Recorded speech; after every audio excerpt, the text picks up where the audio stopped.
Igiria gikinene muno kia ARITWA maingi macukuru ino kurekeria mathomo mao ariuga ni methagirwo na mbia cia gutetheria ciana ta ino inde mauntu ni mamengi kogumbia inu iteganaga kagitanio kau mubunge wa Embu Kithomo Mukunji na uretie thirikari inene kwathuragira MBECA University ino ni kenda yomba kuriba marando ona maria mamirumiri tirita moneke mushiri ataririe nkoroki.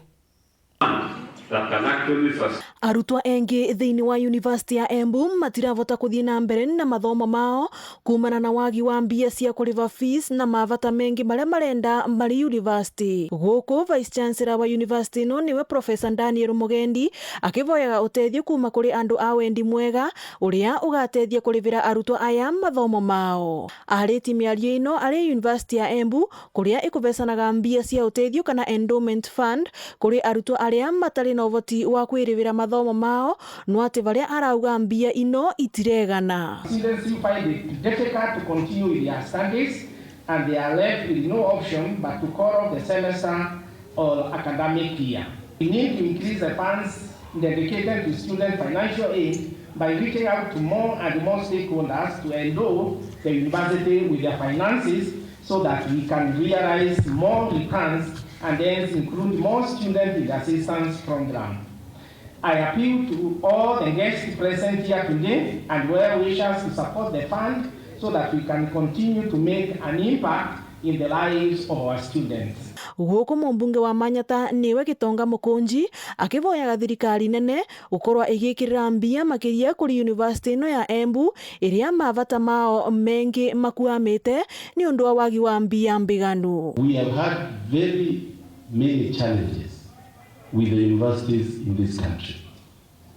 And it is good, now that the media is here, to call upon the government. Please fund our universities well, so that they can be able to grow and lead the way of the future. And I want to say this because, having interacted with our Vice Chancellor,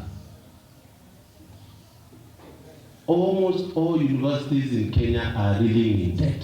Nuati wanakuri uguo, University ino ya Embu ni irathi na mbere kugwatirira kithomo na njira ngurani kuona ni ambiriti mathomo ma TVET kuri ARITWA aria matavituka wega kuthoma kosi ngurani cia gikiro kia university. And the Embu Professionals Development Association, we are already reaching out to students at all levels of education to mentor them and encourage them to excel. I'm happy that the University of Embu has recently launched the Technical and Vocational Training Institute that will provide opportunities for our students who wish to enroll for diploma and certificate courses as well as technical courses. Through these efforts, I'm certain that our education standard will keep on improving and soon the county will be ranked as one of the top giants in academics. Ngiripotera Weru TV kuma kaunti ya Embu, mbitagwa Rita Mwaniki wa Musi.